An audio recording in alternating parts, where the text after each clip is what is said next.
The Cabin in the Woods, a horror genre movie parody that is done ever so well.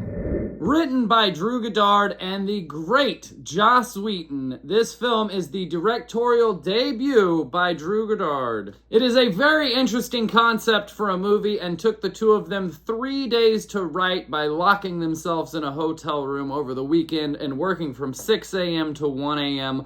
all day long. If you don't know, Joss Whedon did Buffy the Vampire Slayer, Angel. His credit work can go back to early episodes of Roseanne. One of my favorite things he ever did was the 2-part episode in the American version of The Office where Jim gets bit by a bat. That's all Joss Whedon. He's a great, interesting, quirky kind of guy, and if you don't know who he is, I could see how you'd be disappointed by this movie, but as soon as I read his name on the back, I was like, okay, this is going to be entertaining, if nothing else. Both Goddard and Whedon worked together on Buffy and Angel, and Goddard had just recently written the script for Cloverfield. He worked together with Joss on this so that they could make this movie, and this is his first ever directorial debut. No TV shows, no nothing. Feature film. The film was shot in Vancouver, Canada from March to May of 2009. It was finished and set for release in February 5th of 2010. However, MGM, who owned the rights, had a little financial trouble delaying the release of the film. They eventually sold it to Lionsgate, and Lionsgate released it in April of 2012.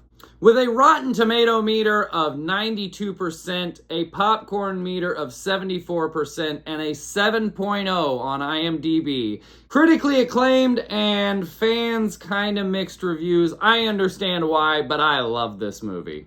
The long delay in the film's release actually helped the film, as by the time it was released in theater, Chris Hemsworth was a bona fide star, helping this film go from a low-budget B-movie of $30 million. This film had a $66 million box office worldwide. The very opening scene of this film is a Pentagon-style federal office building, and that was intentional by the writers to confuse the audience. They sit there and they go, shit, did I walk into the wrong movie theater? At the end of the office sequence with two men just talking about mundane everyday life situations, it cuts to the title sequence and smash cut to the actual teen horror film that you came for. I think it does a great job. Very immediate transition right into Act 1. It's really cool. I think he did a great job directing this film, and the writing was fantastic.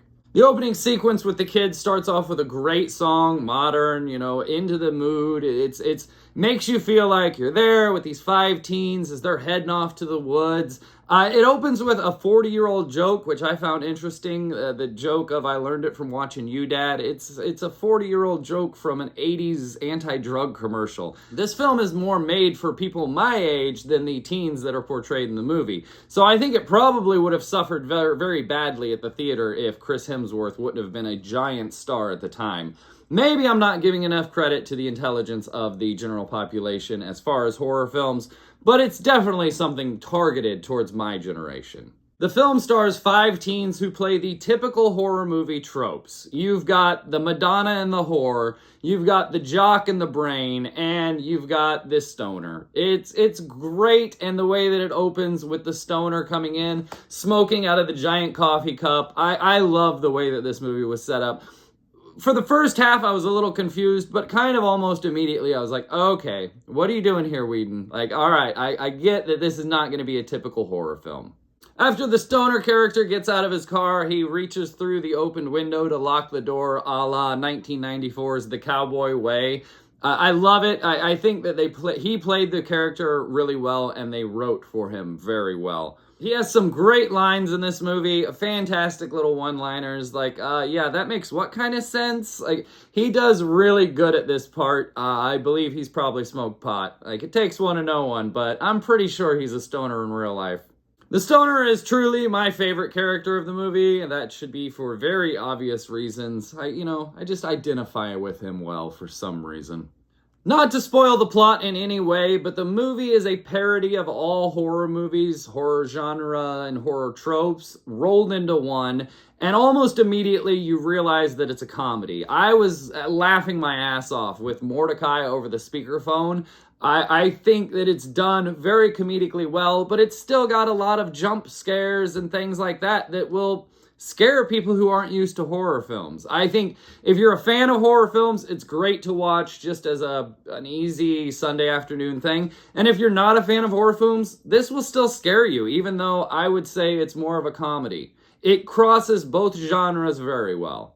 And looking up the film afterwards, I found a few Reddit pages like, what the hell is this movie supposed to be? And I get it. If you don't know Joss Whedon, then you don't know. And it's probably very confusing. But it is an homage. It's a love letter to horror, while it's also a hate letter of what horror's become with just body torture. And it's all rolled into one nice package with comedy and great one-liners. And it's written by two people who absolutely know the horror genre. It's very well done, and I applaud this film. I love it very much. I think the teens that this was released for probably won't get it. Again, there's a 40-year-old joke in here, and it's going through the entire past 50 years of horror in one movie.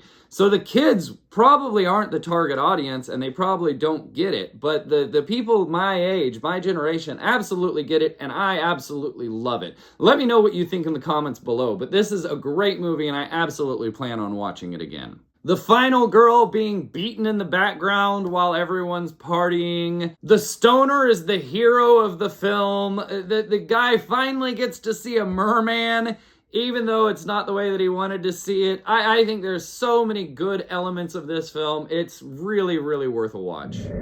Top 5 interesting facts about Cabin in the Woods. Fact number 5. I hate to be this guy, but I've lived in the Caribbean for the past 13 years. It's not pronounced conch. I know it's spelled conch, C-O-N-C-H, but it's pronounced conch. K-O-N-K. Conch. It is a conch shell, not conch. Interesting fact number 4. Goddard wanted Bruce Campbell to play the director. That would be the role that Sigourney Weaver plays in the film. He wanted Bruce Campbell, and I think that really kind of would have went over very well. Bruce Campbell is, if you don't know, from Evil Dead. He's been in stuff for the past 40 years. He is an icon in the horror genre, and I think him being the director kind of would have been really well. It worked fine with Sigourney Weaver. Interesting fact number 3 about the Cabin in the Woods. The coffee cup bong at the beginning of the film that becomes a weapon was actually a bong. It was a fully functional bong. Somehow they spent $5,000 making this bong, which is unbelievable to me. I mean, I'm pretty sure I could probably jerry-rig one up for $50, but $5,000, it is a fully functional bong, and I want one. Interesting fact number 2 about the Cabin in the Woods. On the board, the whiteboard where they're taking the bets for all the monsters, you see the name Kevin. Kevin is an homage to Sin City's character played by Elijah Wood, Kevin, who is a psychopathic serial killer throughout the entire film. That would have been a really cool crossover if he would have came in as the killer for this. And interesting fact number 1 about the Cabin in the Woods. With a giant body count of 69 deaths, this movie actually has a way larger body count. Technically, 6.8 billion people. So if you're asking for a sequel, that's why you're not getting a sequel, because at the end of the movie, the entire Earth was ruined and taken over. 6.8 billion deaths. Find me a larger death toll in a movie. My retro recommendation for the Cabin in the Woods, I'm giving it an 8 out of 10. It's a great, entertaining movie. You should absolutely watch it. It's a good sit down. Even if you're not a fan of the entire horror genre, you'll still get all the jokes as it's spelled out pretty obviously.